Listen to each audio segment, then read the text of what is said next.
Alô, vocês, estamos de volta para fazer a nossa questão comentada. Essa questão do Instituto Consuplan, eu estou atendendo a pedidos, né? Então, duas pessoas me pediram que eu fizesse essa questão. Eu, então, falei que tinha colocado na fila e o dia da fila chegou. Então, se você quiser que eu resolva alguma questão de alguma banca, no comentário que você for fazer dessa questão, você já coloca lá, faz uma questão da banca tal. E a gente vai colocando aí na fila e vai atendendo a sua necessidade. Essa questão comentada de hoje, na sua tela, é uma questão sobre pontuação, que é um dos aspectos mais relevantes de qualquer concurso. Vamos lá? Considere o trecho. Na França, agosto também não tem boa reputação. É correto afirmar que a disposição da vírgula na oração em comento se deu pela mesma razão que as vírgulas nas orações elencadas nas afirmativas a seguir, exceto em. Ou seja, eles não querem que você justifique o uso da vírgula, mas você, por observação, e eu acredito que você vai conseguir, você tem que ver qual dessas quatro tem um motivo de utilização da vírgula diferente dos demais. Porque se eles querem que todos se deram pela mesma razão, exceto, só chamando a atenção de vocês. A Consuplan, o Instituto Consuplan, é uma das poucas bancas que tem mantido atualmente a denominação do exceto. De um modo geral, as bancas pedem que você assinale a alternativa correta. O exceto está sumido de prova, mas a Consuplan mantém. Então, põe a questão na tela, pause a sua tela, já que você não tem a questão, resolva e, em seguida, ouça o meu comentário. Vai lá.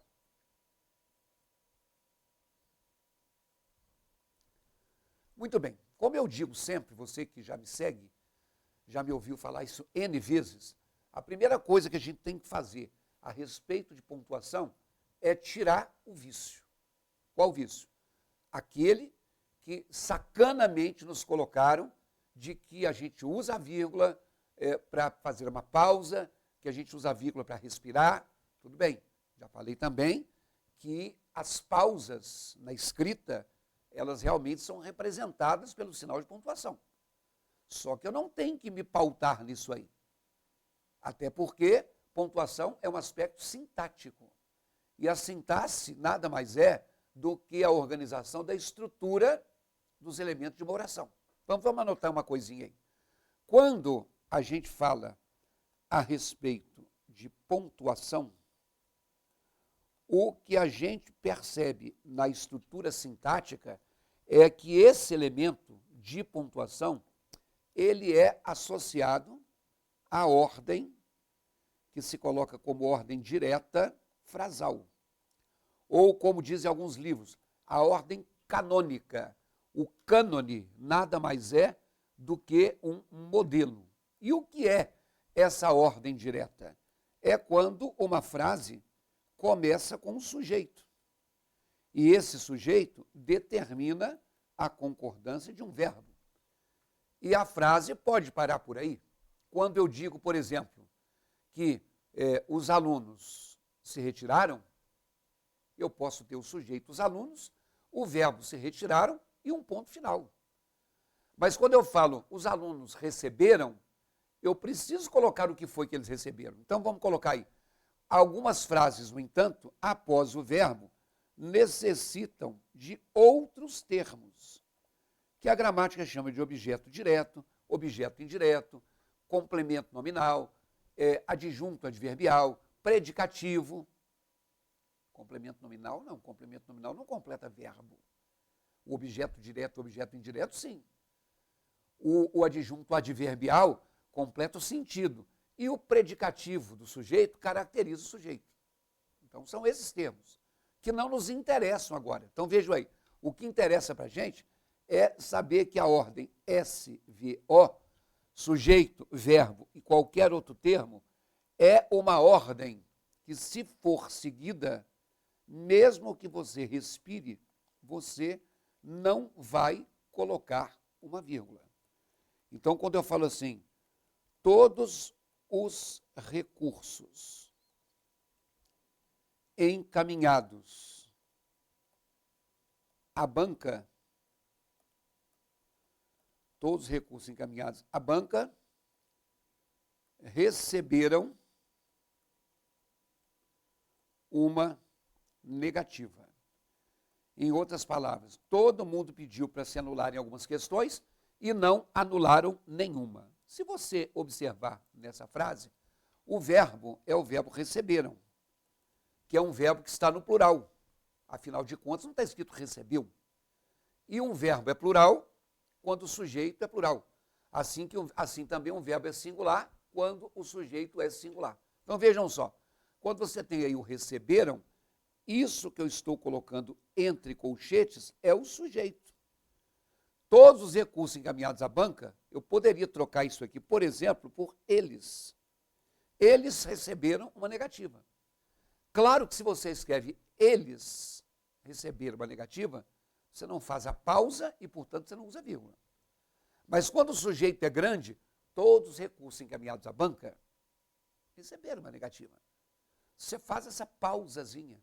E embora você faça essa pausa, você não pode colocar vírgula, por quê? Ah lá, logo depois do sujeito vem o verbo. E eles receberam o quê? Uma negativa. Isso completa o sentido do verbo. Então, isso aqui, sendo o complemento verbal, esse é o outro termo. Então, aqui nós temos a lógica SVO. E se eu tenho a lógica SVO, eu não tenho que colocar uma vírgula. Por exemplo, na tela, o verbo do enunciado é tem, que estando sem acento, é um verbo que está no singular. O tem, quando é plural, tem um chapeuzinho, tem um acento circunflexo. Esse não tem. Então, na tela, o sujeito é agosto. Agosto não tem boa reputação. O termo número 1 do período tinha que ser a palavra agosto, e não foi. Então, antes do termo agosto, apareceu isso aqui, ó, na França. Isso quebrou a chamada ordem direta. O na França está fora do lugar. Por isso, vamos anotar, a gente lembra o conceito do que se chama de um termo deslocado.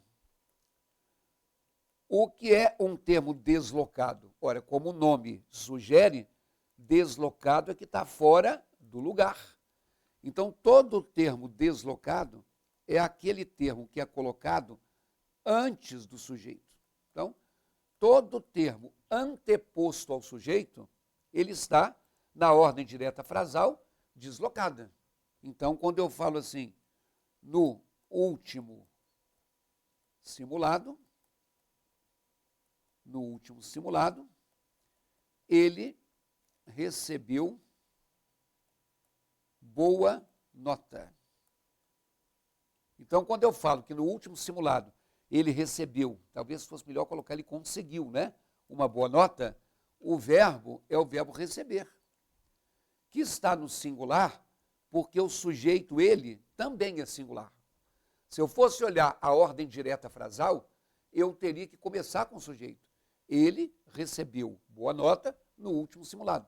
No entanto, vejam só, a expressão no último simulado apareceu anteposta ao sujeito. Esse é o termo TD, deslocado.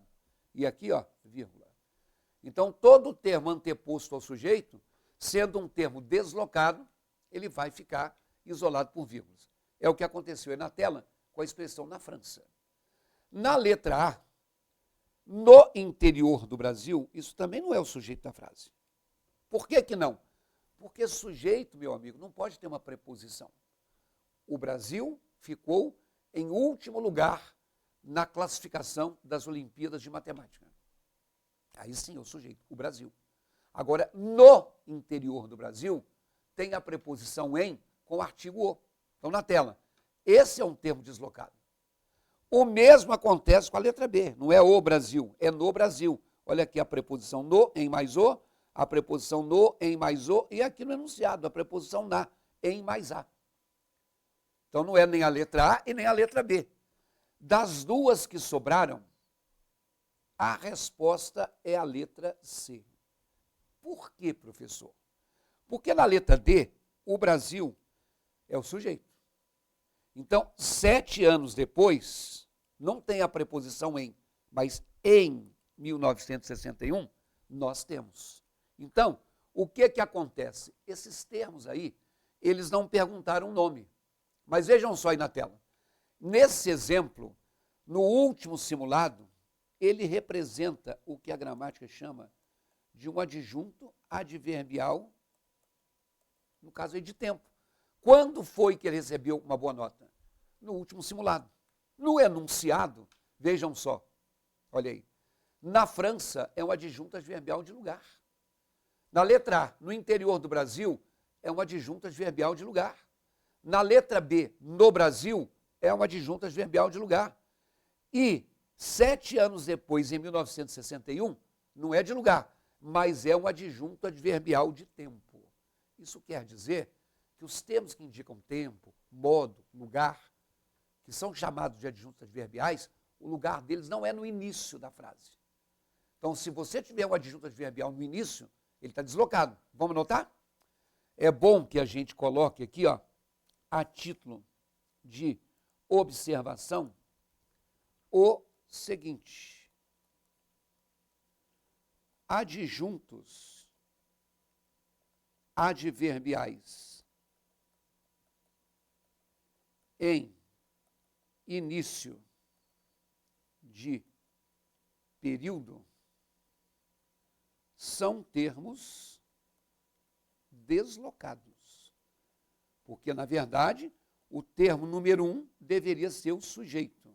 E aí, meus amigos, como sendo deslocados, cabe para eles, né, essa consideração que eles aparecem, de um modo geral, isolados por vírgula. Então, aí está alguma coisa que você pode, inclusive, ter acertado a questão sem se dar conta do motivo. Você acertou por eliminação. O importante é acertar.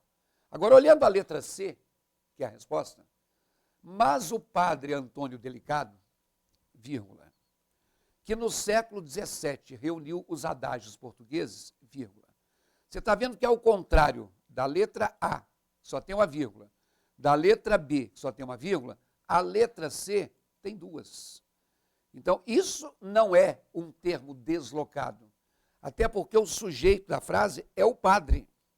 Esse mas aqui é só um conectivo de oposição. Se eu tiro o que está entre vírgulas, vai ficar assim: o padre Antônio Delicado registra este. Então, o que ficou entre vírgulas não é um termo deslocado, é um termo chamado de termo intercalado. Ele está entre duas vírgulas, quebrando uma sequência. Por isso que a letra C é a resposta. Você vai fazer um concurso da Consulplan, vocês dois que me pediram, certamente vão. Eu não acho que isso foi uma das questões das mais difíceis de pontuação. Só que pontuação tem questões de níveis variados. Se você está estudando para fazer prova, eu quero te sugerir o seguinte: no meu site, você tem um curso lá chamado Exercitando Português. E dentre os temas, tem o tema de pontuação, em que você vai ter toda a teoria de pontuação e vai ter a resolução de 20 questões de concursos variados. Você pode optar só pelo tema de pontuação, ou você pode pegar um combo com todos os temas que você vai precisar. E aí, o endereço está aí na tela, www.ricardoerce.com.br. Então, anote aí o endereço, faça uma visitinha, conheça os temas que nós temos lá e venha estudar com a gente. Um abraço, bons estudos e até breve.